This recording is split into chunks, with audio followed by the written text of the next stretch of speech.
For the building of settlements and the pressure to stop them dominating plenty of discussions then. But there is another issue that's not being embraced quite so publicly, and that's what to do with the Palestinian movement Hamas. We will go in a moment to Gaza and get more from our correspondent there on that. But first, let's cross over now live to Jerusalem and talk with an internationally renowned statesman who has been to Gaza and sat down with Hamas leaders.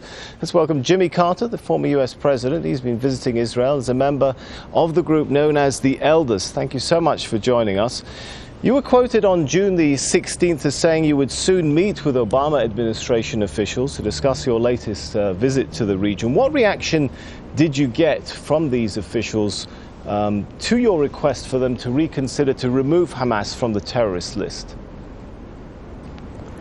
Well, I haven't made a specific request that they do that, but what the Elders are here for is to increase our knowledge of the Mideast region and to add our influence without any authority to the pursuit of a comprehensive peace agreement. We have communicated with the Obama officials that the settlement freeze is absolutely necessary, and this includes any expansion of the settlements, and this is compatible with the speech that President Obama made in Cairo, as you well know, and also the agreement that the Israelis made in Annapolis a couple of years ago when Olmert was prime minister, that they would not expand the settlements, including natural growth, and that included both West Bank, of course, and East Jerusalem. And even last month, as you also know, the International Quartet reiterated its demand that all settlement expansion stop, including natural growth, throughout the West Bank and East Jerusalem. As I'm sure you're aware, though, the recent reports seem to indicate that the U.S.'s position, or the Obama administration's position, on demanding an absolute halt to settlement activity may be softening. Do you think that they're going in the right direction with that?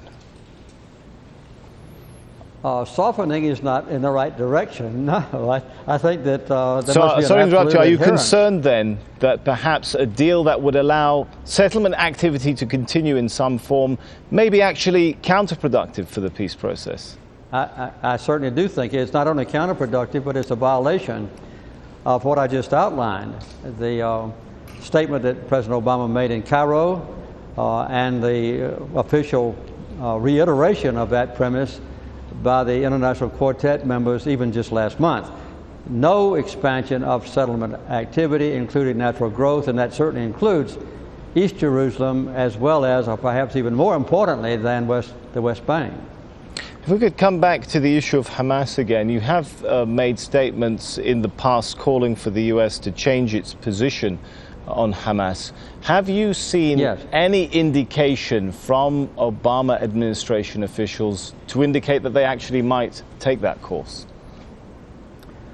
Well, I would like to see some communication, either direct or indirect, between the American officials or representatives and Hamas, as well as Fatah, because Hamas has got to be involved in the future, I would say, reconciliation in the Palestinian community, and also has to be involved ultimately in approving or disapproving a comprehensive peace agreement that's reached between Israel and the Palestinian community. I've met at length with the Hamas officials, as you may know, in Damascus and also from Gaza, and they have assured me and announced publicly that Hamas would accept an agreement negotiated between their representative, that is Mahmoud Abbas, Abu Mazen, on the one hand, and the Israeli officials, if it's submitted to the Palestinian people and approved in a referendum to let the public say among the Palestinians, this is okay with us. So I think that's a major step forward, and that's an important factor.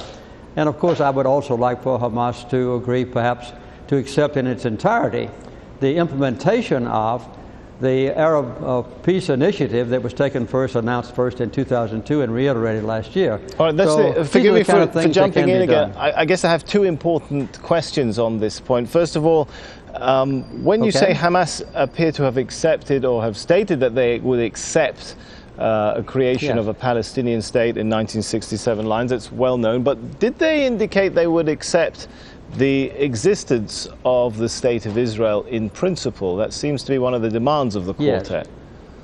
Yes. Existence, yes. Recognition, no. they haven't agreed to recognition because Israel has never recognized officially even the Palestinian National Authority. The only thing that Israel has ever recognized officially is the PLO, and that was a result of the Oslo Agreement, as you know. So recognition, I've been president, I've negotiated a lot of times.